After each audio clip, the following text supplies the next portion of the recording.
Hello everyone, नमस्कार, स्वागत, अभिनंदन आप सभी का आपके अपने YouTube channel RP number 1 study channel पर। दोस्तों, शिक्षण अभिरुचि की क्लास स्टार्ट हो चुकी है। सुबह 11 बज चुके हैं और आज हमारी दूसरी क्लास है जिसमें हम महत्वपूर्ण प्रश्नोत्तरी करते हैं जो कि बार बार एग्ज़ाम में पूछे जाते हैं और हर साल इसी प्रकार के और यही प्रश्न है जो कि रिपीटेड होते रहते हैं। तो ध्यान से देखिएगा अच्छे से और एक बार से क्लास को शेयर कर दे ताकि सभी विद्यार्थी प्यारे भाई बहन जुड़ सके और क्लास का आनंद ले सके। ठीक है ना। रेगुलर बने रहेगा मेरे पास, तो जो रेगुलर बने रहेगा वो अब की बार यहाँ पर जो कि 450 प्लस पार जाएगा, अन्यथा मामला गड़बड़ है। तो यहाँ पर चलिए स्टार्ट करते हैं। बिल्कुल एक बार से क्लास को शेयर कर दें और लाइक कर दें। जो विद्यार्थी चैनल पर नए, चैनल को सब्सक्राइब कर लें ताकि आपको रोज़ डेली क्लासेज मिलती रहे। बिल्कुल फ्री क्लासेज है डेली। इन टाइम टेबल का आपको बता दूं, सुबह 10 बजे आपकी रीजनिंग की क्लास होती है, 11 बजे आपकी शिक्षण अभिरुचि, 5 बजे शाम को आपकी हिंदी की क्लास होती है और 6 बजे जीके क्लास होती है। तो चलिए स्टार्ट करते हैं बिना किसी देरी के। कल हमने 20 क्वेश्चन किए थे और हर रोज़ इन 20 क्वेश्चनों में हम ये सारे के सारे जितने भी आपको क्वेश्चन करवाए जा रहे हैं शिक्षण अभिरुचि के, ध्यान से अच्छे से देख लीजिएगा क्योंकि यही प्रश्न रिपीट होने वाले हैं एग्ज़ाम में।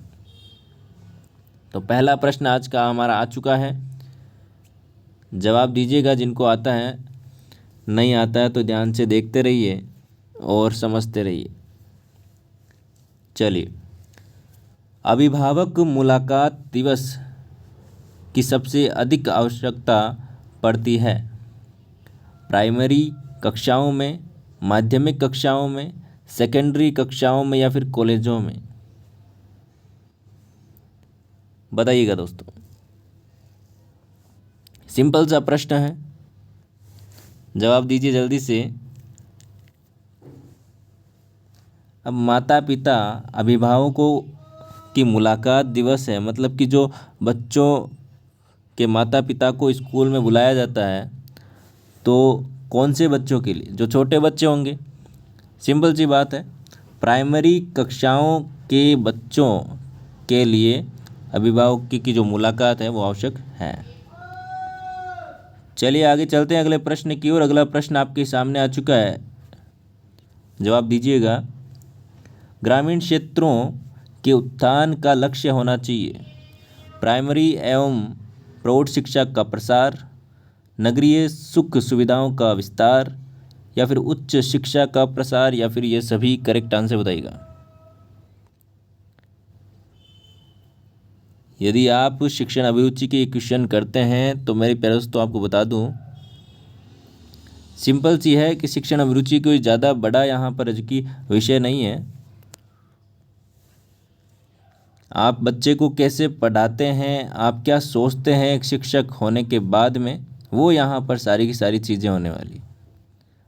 आप भावी शिक्षक हैं तो बिल्कुल क्या आपकी सोच है ये चीज़ें मायने रखती है।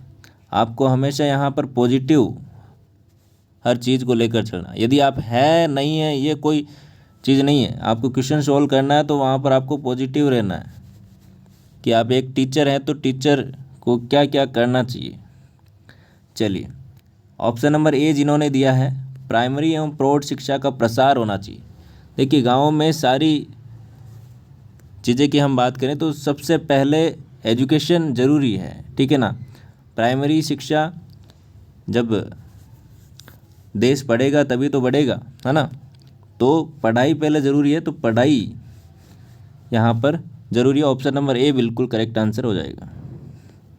आगे चलते हैं अगले प्रश्न की ओर। चलिए, प्रधानाचार्य अपने अध्यापकों से आशा करता है, किस चीज़ की आशा करता है बताइएगा? समर्पण एवं निष्ठा की, आज्ञा पालन भाव की, योग्यता एवं ज्ञान की, या फिर ये सभी? करेक्ट आंसर बताइएगा। जल्दी से जवाब दीजिएगा। करेक्ट आंसर क्या हो जाएगा? प्रधानाचार्य, जो एक प्रधानाचार्य होता है स्कूल का, वो अपने टीचर से क्या आशा रखता है, क्या उम्मीद रखता है, वो बताइएगा। बिल्कुल समर्पण एवं निष्ठा की, आज्ञा पालना की और योग्यता एवं ज्ञान की, ये सभी चीज़ें एक अध्यापक में होनी चाहिए और यही उम्मीद रखता है एक प्रधानाचार्य, है ना। चलिए अगला प्रश्न आपके सामने, आंसर कीजिएगा। अभिभावक अपने बालकों के लिए अध्यापकों से आशा करते हैं। जो माता पिता है अपने बच्चे को स्कूल भेजते हैं तो वो किस उम्मीद से भेजते हैं कि अध्यापक उसको कैसा पढ़ाएंगे, क्या क्या चीज़ें वहाँ पर होगी, ठीक है ना। तो यहाँ पर कौन सा ऑप्शन करेक्ट हो जाएगा, जल्दी से बताइएगा। क्या उम्मीद रखते हैं आप माता पिता अपने बच्चों के अध्यापकों से? निष्पक्ष व्यवहार की, सहानुभूति एवं प्रेम की, योग्यता एवं ज्ञान की, या फिर ए और बी दोनों? बताइएगा। देखिए सबसे पहली बात तो एक जो अध्यापक होता है वो निष्पक्ष व्यवहार वाला ही होना चाहिए, ठीक है ना। ऐसे नहीं कि एक नेता का लड़का है उसके तो अच्छे नंबर दे रहा है और एक गरीब परिवार का बच्चा है उसको कम नंबर दे रहा है, तो ये चीज़ें नहीं होनी चाहिए। उसकी योग्यता के अनुसार उसको एजुकी आंकना चाहिए और उसको व्यवहार करना चाहिए। चलिए निष्पक्ष व्यवहार वाला होना चाहिए, ठीक है ना। और सहानुभूति एवं प्रेम के यहाँ पर जो कि आशा करते हैं बच्चों के साथ, तो ऑप्शन नंबर ए और बी दोनों बिल्कुल करेक्ट आंसर आपका यहाँ पर हो जाएगा, ऑप्शन नंबर डी। आ गई बात समझ में। चलिए अगला प्रश्न आपके सामने, आंसर कीजिएगा। यदि आपसे किसी गंभीर विषय पर भाषण देने के लिए कहा जाए तो आप क्या करेंगे जब आप शिक्षक हो? बताइएगा। इस विषय पर मित्रों से सलाह लेंगे, स्पष्ट मना कर देंगे, सहर्ष तैयार हो जाएंगे, कुछ देर का समय मांगेंगे। देखिए आप शिक्षक बनेंगे तो मेरे पास तो आपको स्कूल में लेक्चर भी देना होगा, भाषण भी देना होगा, ये सारी चीज़ें होगी जो भी एक टीचर के लिए ज़रूरी है ना। कहीं भी काम पड़ जाएगा, कोई भी दिवस आ जाएगा, कोई भी डे आ जाएगा तो आपको वहाँ पर सभी बच्चों के सामने या फिर जो भी प्रोग्राम होगा वहाँ पर आपको स्पीच देने के लिए बोल दिया जाए तो आप क्या करेंगे? बिल्कुल ये चीज़ें होनी चाहिए, स्किल होनी चाहिए एक शिक्षक में, सहर्ष आप तैयार हो जाएंगे कि हाँ मैं तो दूंगा, है ना, स्पीच दूंगा। तो बिल्कुल ये आपका ऑप्शन नंबर सी बिल्कुल करेक्ट आंसर हो जाएगा, सहर्ष तैयार हो जाएंगे। तो जो विद्यार्थी अभी नए जुड़े हैं वो चैनल को सब्सक्राइब कर लें और लाइक वाइक कर दें और शेयर वेयर करो मेरे प्यारे दोस्तों। क्या ऐसे ढीले ढीले बैठे हो आप? चलिए अगला प्रश्न है। पीडीएफ वीडियो आपको ना टेलीग्राम पर मिल जाएगी। टेलीग्राम जिन्होंने ज्वाइन नहीं किया ना, टेलीग्राम चैनल जिन्होंने ज्वाइन नहीं किया वो ज्वाइन कर लीजिएगा RPN 1 स्टडी पॉइंट पर, ठीक है ना। ये आपको लिंक डिस्क्रिप्शन में मिल जाएगी, वहाँ से आप ज्वाइन कर लीजिएगा। RPN 1 स्टडी पॉइंट के टेलीग्राम पेज को आप ज्वाइन कर लीजिएगा, वहाँ पर आपको सारी की सारी PDF मिल जाएगी डेली वाली, ठीक है ना। क्लास की PDF आपको वहाँ पर उपलब्ध करवा दी जाएगी, ठीक है। तो आप निश्चिंत रहें, PDF को का ये दुख है ना, बड़ा दुख है PDF वाला, तो PDF का खोज ना करें, आप क्लास का ध्यान से देखें। चलिए आज के वैज्ञानिक के युग में छात्रों को आध्यात्मिकता का ज्ञान देना पिछड़ापन है, आवश्यक है, अनावश्यक है या फिर असंभव है? देखिए आज आप सभी जानते हैं कि पूरा का पूरा टेक्नोलॉजी से रिलेटेड चीज़ें हो चुकी हैं। टेक्नोलॉजी इतनी बढ़ चुकी है कि वो यूज़फुल भी है और मामला गड़बड़ी भी कर देती है। जैसे मोबाइल ले लो, है ना। मोबाइल का यूज़ बहुत अच्छा है यदि पॉजिटिव वे में करें, नेगेटिव वे में करें तो बहुत ख़राब भी है। तो ये सारी चीज़ें होती है ना, दो पहलू होते हैं हर चीज़ के, एक पॉजिटिव और एक नेगेटिव। आप किस तरफ जाते हो वो यहाँ पर जो कि मायने रखता है। तो यहाँ पर देखिए कि जो वैज्ञानिक युग है उसमें छात्रों के आध्यात्मिक जो मतलब ज्ञान है उसमें वृद्धि कैसे मतलब आवश्यक है या फिर नहीं है, क्या है चीज़ें? तो ऑप्शन नंबर बिल्कुल आवश्यक है, सॉरी ऑप्शन नंबर बी आवश्यक है, ठीक है ना, ये तो ज़रूरी है। चलिए आ रहा समझ में। जिनको आ रहा है वो कमेंट करते रहें, और जिनको नहीं आ रहा है वो ध्यान से देखें, है ना। कोई ज़्यादा दिक्कत वाली बात नहीं है। सिंपल सिंपल से क्वेश्चन आते हैं और बिल्कुल आप अच्छे से कर पाओगे, मुझे पता है। पूरे 50 के 50 प्रश्न आप करोगे और अच्छे से। देखिए, सबसे अच्छा जो सब्जेक्ट है इसमें, जो आपका शिक्षण अभिरुचि वाला पार्ट है, जो कि आप इसमें स्कोर कर सकते हो। बहुत ही अच्छा अच्छा ये सब्जेक्ट है, ठीक है ना। चलिए, अगला प्रश्न आपके सामने आ चुका है, जल्दी से जवाब दीजिएगा। विद्यालय के सभी कार्यक्रमों में भाग लेना चाहिए क्योंकि इससे सीखने का अवसर मिलता है, व्यक्तित्व का विकास होता है, आत्मविश्वास के विकास में सहायता मिलती है, और या फिर ये सभी।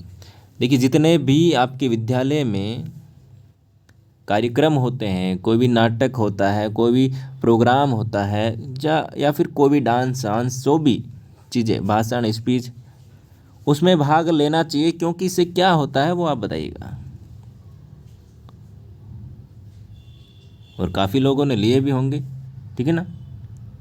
किन किन ने लिए हैं एक बार से थम्स अप कीजिए। किन किन ने विद्यालय में जब आप पढ़ते थे तो किन किन ने पार्टिसिपेट किया है प्रोग्राम्स में। बहुत ही बढ़िया। चलिए, देखिए, सीखने का अवसर मिलता है, बिल्कुल। आप कोई भी काम करते हो तो हर काम में आपको कुछ ना कुछ सीखने को मिलता है, तो आप पार्टिसिपेट करेंगे तो आप बिल्कुल कुछ ना कुछ सीखेंगे। व्यक्तित्व का विकास होता है ना। चलिए, आत्मविश्वास में विकास होगा, ठीक है ना। आपका आत्मविश्वास बढ़ेगा, आपको मोटिवेशन मिलेगा कि हाँ यार, मैंने बहुत अच्छा किया, या फिर कैसा किया, जो भी चीज़ें हैं, ठीक है ना। तो ये सारी चीज़ें हैं जो कि एक इनका विकास होता है, ये सारी की सारी बढ़ती हैं। चलिए, आगे चलते हैं अगले प्रश्न की ओर। अगला प्रश्न आपके सामने आ चुका है, जवाब दीजिएगा। किसी भी विषय को छात्रों को सरलता से सिखाने के लिए अध्यापक का सर्वप्रथम गुण होना चाहिए। बताइए। आत्मविश्वास, विषय वस्तु का ज्ञान, प्रभावी व्यक्तित्व, या फिर सहृदयता। सही आंसर क्या होगा बताइएगा।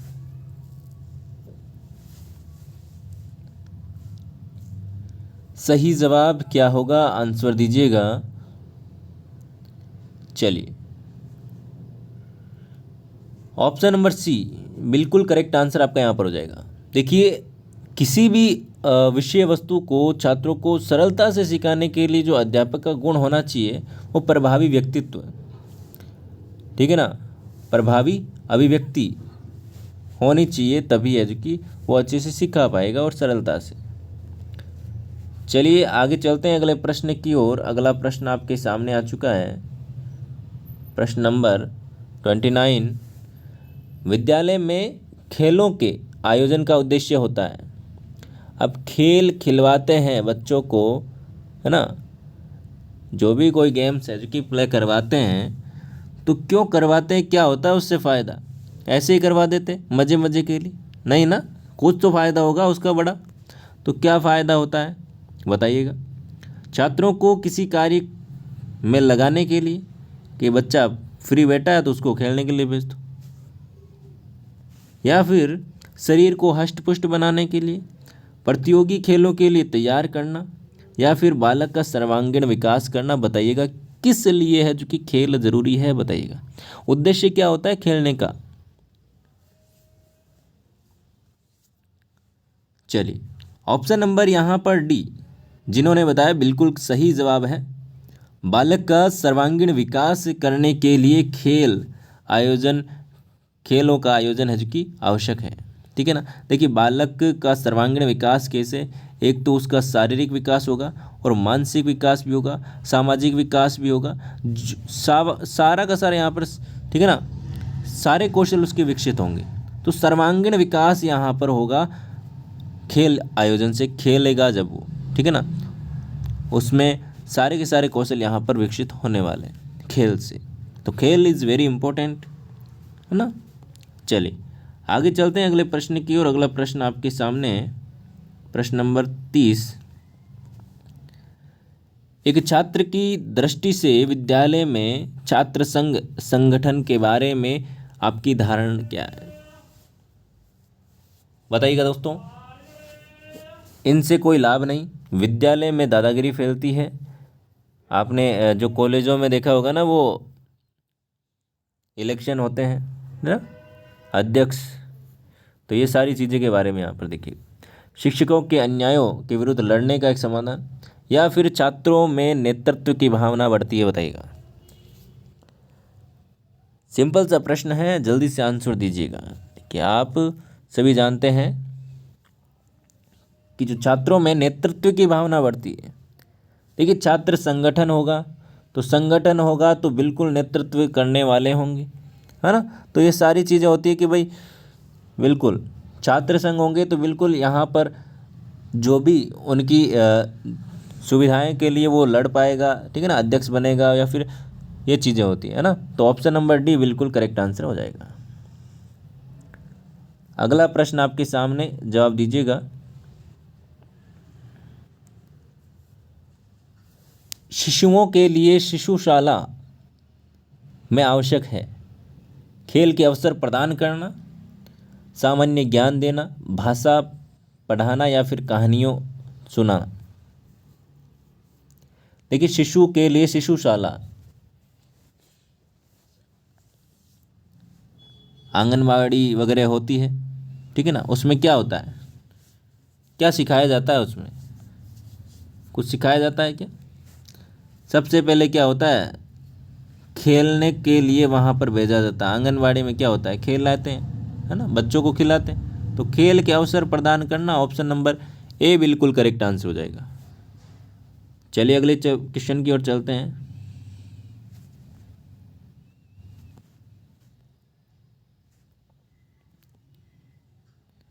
अगला प्रश्न आपके सामने आ चुका है, बताइएगा।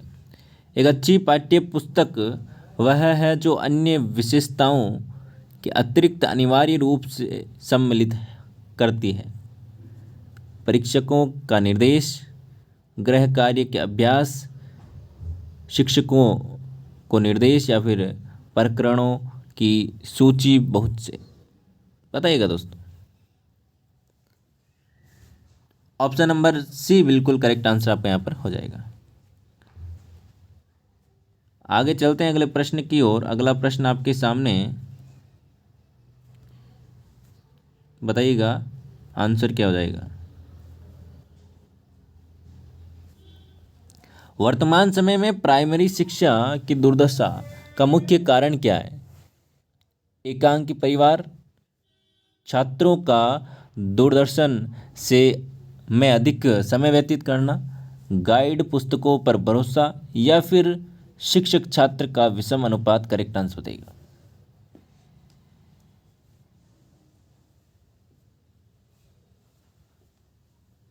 करेक्ट आंसर बताइएगा मेरे प्यारे दोस्तों। करेक्ट आंसर आपका यहाँ पर क्या हो जाएगा? ऑप्शन नंबर डी जिन्होंने दिया है बिल्कुल करेक्ट आंसर है, ठीक है ना। चलिए अगले प्रश्न की ओर चलते हैं। अगला प्रश्न आपके सामने, सभी बच्चों की एक ही समस्या है तो आप उनकी समस्या का समाधान करते हैं एक एक करके, सामूहिक ढंग से, पहले छोटे बड़ों बच्चों का, या फिर बाद में पहले बड़े बच्चों का? किस प्रकार से आप समस्या का समाधान करेंगे बताइए। यदि पूरी क्लास में एक ही समस्या है, ठीक है ना, यदि एक क्लास है, 5th क्लास है समझ लीजिए, उसमें उनको फर्स्ट लेसन नहीं आ रहा है, तो आप उनको एक एक करके बताओगे, पहले बड़ों को बताओगे, या फिर पहले छोटे बच्चों को बताओगे, या फिर सामूहिक रूप से बताओगे? बताइएगा कैसे बताओगे उनको, समस्या का समाधान कैसे करोगे बताइए।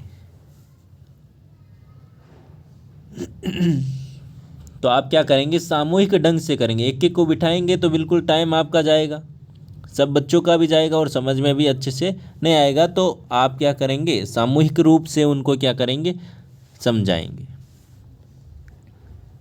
चलिए अगला प्रश्न आपके सामने, बताइएगा आंसर क्या हो जाएगा। जो आपकी सही आलोचना करता है तो उसके साथ आपका व्यवहार अपेक्षित होगा। एक मित्र के रूप में, एक मूर्ख के रूप में, एक आलोचना के रूप में, या फिर इनमें से कोई नहीं। यदि आपकी कोई आलोचना, सही आलोचना करता है, मतलब यदि आप नंबर कम ला रहे हो, यदि कोई बच्चा 10 में से 2 नंबर ला रहा है, तो उसको बताया जा रहा है कि तू कमज़ोर है, तेरे को पढ़ना चाहिए, है ना। या फिर दूसरे बच्चों से वो बोल रहा है कि ये 2 नंबर आए इसके, इसको पढ़ना चाहिए। तो ये सारी चीज़ें क्या है, पॉजिटिव, मतलब कि सही आलोचना कर रहा है उसकी, तो ये उसको क्या मानना चाहिए। देखिए एक चीज़ आपने सुनी होगी, देखिए आपने एक चीज़ सुनी होगी कि जो आपकी गलतियां निकालता है, तो गलतियां निकालता है वो सबसे बड़ा आपका क्या होता है, मित्र होता है, शुभ चिंतक होता है, ठीक है ना। तो यही है कि जो सही आलोचना करे उसको मित्र के रूप में मानो, ताकि आपका भविष्य बिल्कुल अच्छा हो सके, ठीक है ना। चलिए अगले प्रश्न की ओर चलते हैं। अगला प्रश्न आपके सामने, एक प्रभावी अध्यापक के लिए आवश्यक नहीं मानते हैं केवल दंड देने वाला हो, एक विषय को रोचक बनाता हो, या फिर सृजनशील हो, या फिर वह उत्तम वक्ता हो। बताइएगा दोस्तों, सही जवाब बताइएगा। करेक्ट आंसर आपका यहाँ पर क्या हो जाएगा। सही जवाब की बात करूँ तो केवल आवश्यक नहीं है, तो ऑप्शन नंबर ए बिल्कुल करेक्ट आंसर हो जाएगा, ठीक है। आगे चलते हैं अगले प्रश्न की ओर। अगला प्रश्न आपके सामने,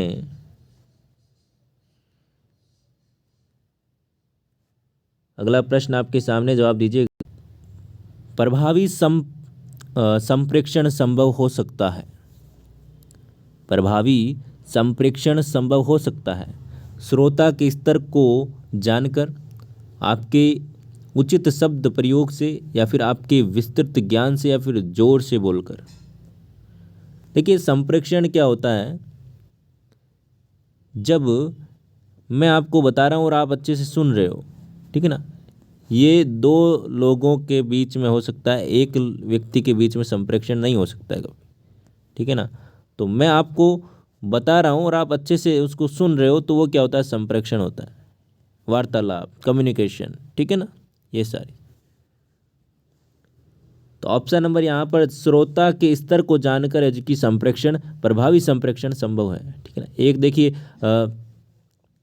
5वीं क्लास का बच्चा है, ठीक है, उससे आप किस प्रकार से बात करोगे, और 12वीं क्लास वाले बच्चों से किस प्रकार से बात करोगे, ठीक है ना। तो ये सारी चीज़ें होती है। चलिए आगे चलते हैं अगले प्रश्न की ओर। अगला प्रश्न आपके सामने, आंसर दीजिएगा। नैतिक शिक्षा का उत्तरदायित्व होता है स्कूल के ऊपर, समाज के ऊपर, अभिभावक के ऊपर, या फिर धर्म गुरु के ऊपर।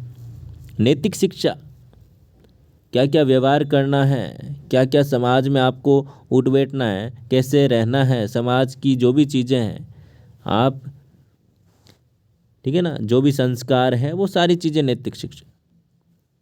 तो नैतिक शिक्षा का जो उत्तरदायित्व है वो किसका है, स्कूल के ऊपर है, ठीक है ना। हालांकि सभी चीज़ें हैं, तो स्कूल में ऐसे नहीं किताबी ज्ञान ही मिले, किताबों के अलावा आपको उनको सारे वही गुण, उनके कौशल विकसित करने हैं जो कि एक बच्चे में होना चाहिए और अच्छे बच्चे में होना चाहिए, ठीक है ना। तो नैतिक शिक्षा का जो उत्तरदायित्व है वो स्कूल के ऊपर होता है। अगला प्रश्न आपके सामने, छोटे बच्चों की शिक्षा देनी जरूरी है, परंतु उनके ऊपर किस प्रकार का बोझ अपेक्षित नहीं है।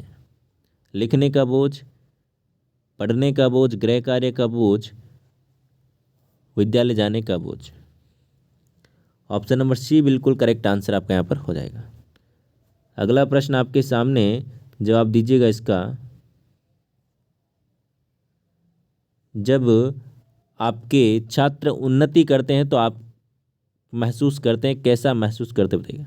आत्मसंतोष की भावना, प्रसन्नता की भावना, ईर्ष्या की भावना, या फिर आत्मग्लानि की भावना, बताइएगा। देखिए जब आप पीटीटी में सिलेक्शन ले लेंगे तो मुझे कैसा लगेगा, आत्मसंतोष मिलेगा कि हाँ, RPN one study point channel पर पढ़े हुए बच्चे पीटीटी में सिलेक्शन ले रहे हैं, आपके 450 प्लस नंबर आ रहे हैं, तो बिल्कुल क्या होगा, आत्मसंतोष की भावना होगी। ठीक है ना। तो आज की क्लास आपको कैसी लगी बताइएगा ज़रूर कमेंट करके, और डेली क्लास लेने के लिए चैनल को सब्सक्राइब करें और वीडियो को लाइक वाइक कर दें, अपने मित्रों के साथ में शेयर ज़रूर करें। इंस्टाग्राम, टेलीग्राम, ट्विटर, फेसबुक पर आप नहीं जुड़े हैं तो जुड़ जाइएगा, क्योंकि वहाँ पर आपको PDF नोट्स प्रोवाइड किए जाते हैं। इंस्टाग्राम पर आप कोई भी दिक्कत हो तो आप वहाँ पर मैसेज करके पूछ सकते हैं। धन्यवाद, मिलते हैं नेक्स्ट वीडियो में, तब तक के लिए बाय बाय, जय हिंद, जय भारत, धन्यवाद।